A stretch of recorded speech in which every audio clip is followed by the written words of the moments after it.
Marie-Chantal. Bonjour. Tout d'abord, félicitations. Merci. Pour la concrétisation de ce beau projet. Oui, merci. Il va y avoir une autre phase. Oui, on La est fromagerie. c'est ça, la première étape, c'est la boutique, parce qu'il fallait Oui. laisser les lieux pour le 1er avril. Ah, d'accord. Donc là, on est installé ici, puis là, d'ici 1 mois et demi, 2 mois, on devrait être en production là, dans les locaux connexes. Fait que vous êtes arrivé dans les temps. Oui, un gros C'est sprint. quand même quelque chose. Oui, oui, oui. C'est ça. Ça fait combien de temps que tu as rêvé à ce projet-là? Tu sais, quand en rêve, là, tu sais, quand on dit on commence à élaborer, puis après on concrétise, mais OK. on fait des plans, mais avant les plans, là, Ben, combien? ça commence quand on est tout petit, c'est Oui. sûr. J'étais très jeune que je voulais déjà une fromagerie. Ah bon? Il arrive toutes sortes de défis à relever qui nous fait ralentir sur nos projets. Puis là, j'étais en location à la fromagerie du presbytère. Puis au début, j'étais tellement bien, je voulais pas partir. Puis un gros projet comme ça fait quand même peur un peu. C'est gros, oui. Fait que je vous dirais que depuis 2 ans, je me sentais vraiment prête. Oui, Puis depuis la construction l'année passée, là, malgré la COVID, oui. on a eu quand même des grosses hésitations à dire est-ce qu'on lance le projet ou pas. Uh-huh. Ça faisait déjà comme 2 ans qu'on était sur les plans et tout. On a décidé quand même d'aller de l'avant. Oui. Puis, Ben, parlons-en de la COVID. Oui. Comment ça s'est passé pour la fromagerie Nouvelle-France? un peu comme les montagnes russes. Oui. C'est vraiment été ça. Ça a été une grosse douche froide en mars. Nos ventes ont été à 0. Ah bon. Nos salles d'affinage étaient pleines. On ne savait plus quoi faire avec les fromages. Ça a été presque une panique parce que le lait de brebis, contrairement au lait de vache, on ne peut pas l'envoyer dans une autre fromagerie comme ça.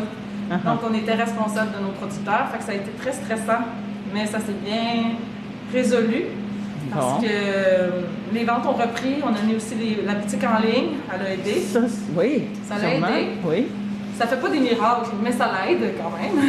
oui. Puis après ça, avec le panier bleu, les consommateurs ont appuyé l'achat québécois de toutes leurs âmes.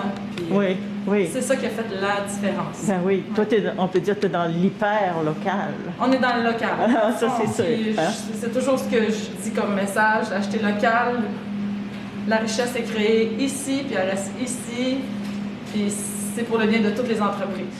Une question qui m'intrigue, là, comment on fait pour équiper une fromagerie? Ça ne doit pas se trouver à Montréal, Non, c'est une bonne hein, question.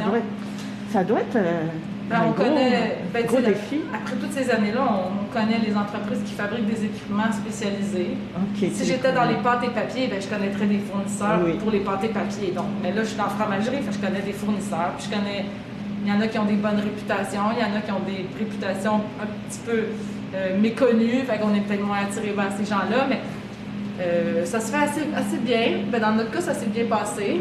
Puis après ça, ben, il y a des équipements qu'on trouve à gauche, à droite aussi, des entreprises, des fromageries qui ferment, qui nous vendent leurs équipements. Ah, ça se peut, oui. Puis on fait des changements. Ouais. C'est Puis ça. on s'équipe au Québec ou il faut Oui, que tu ailles en Europe? principalement au Québec. Oh, J'ai oui. pas beaucoup. J'ai acheté seulement 3 machines en France, c'est tout. Puis j'aurais pu les acheter ici, même. C'est juste qu'en France, ça coûtait quand même moins cher que de les acheter ici. Bizarrement. Oui, avec Puis, le transport et tout. Ouais, hein? ben c'est ça. C'était quand même avantageux. Puis ils fonctionnaient bien, ces machines-là. Puis je les connaissais déjà parce qu'ils étaient à Sainte-Élisabeth. Ah de oui. Warwick. Fait que ça a été comme naturel d'aller avec eux, mais sinon, c'est principalement tout québécois. Puis les travailleurs sont principalement tous locaux, tu sais, Plombert, Thermo 2000, l'entrepreneur Hydracine, c'est Artifex. L'électricien pas très loin, est à Quaticook. Oui. C'est tout du monde assez local. Oui, c'était ça ton projet, hein, aussi. Ah oui, ben c'est l'important. Rester local. Ben, oui. il faut, parce C'est que ça. quand comment dire, je serais pas cohérente avec mon propre discours si j'engageais des entrepreneurs de Montréal Oui.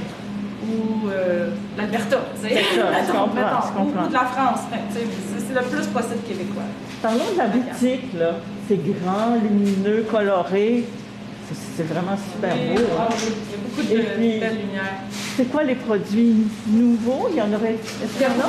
il y a quelques produits nouveaux. Il y a du miel de Kingsbury qu'on n'avait pas. On a beaucoup de craquelins aussi. On n'avait pas. Les gens cherchent beaucoup des craquelins. Avec C'est les pas facile à trouver. Ouais. Beaucoup de craquelins, des confitures, des différents. Mais on est juste au début, là. On n'a pas tout reçu encore. Ben oui. On a plus de bière, on a des boissons non alcoolisées qu'on n'avait pas aussi. Oui. C'est important, des breuvages non alcoolisés. On a du prêt-à-manger fait par une collaboratrice à qui on vend des produits qui transforme nos fromages avec ces produits ou de l'agneau, mettons en pâté chinois ou en lasagne, par exemple, à l'agneau. Tu sais, ça, c'est le début de collaboration, mais Oui. ça va juste grandir, ça va juste grossir. Là, on est vraiment dans les débuts, là, dans le sprint. On a tout mis en place qu'on avait reçu, mais ça va juste aller en se peaufinant. Il y a de la place encore. Oui, puis on essaie de faire des thématiques. On essaie de faire la thématique dégustation fromage, donc les produits qui vont avec le fromage, le produit qui se cuisine avec l'agneau, parce que notre agneau est à l'honneur aussi. Ah, c'est ça, oui. Toutes les marinades ou toutes les épices qui vont avec l'agneau. Puis on a une table saisonnière, puis on a une table nouveauté. Fait que c'est ça. Oui. Est-ce que les heures d'ouverture vont être les mêmes qu'à côté? Là? Présentement, on va rester à 3 jours semaine, jeudi, vendredi, samedi, jusqu'au début mai. Au début mai, on va tomber 5 jours. Mais quand on va être ici, là, ouvert, là, avec la fromagerie et la production, on va être probablement 7 jours semaine. Même le dimanche, le lundi, le mardi. Ouais. Bon. Alors, bon succès. Merci.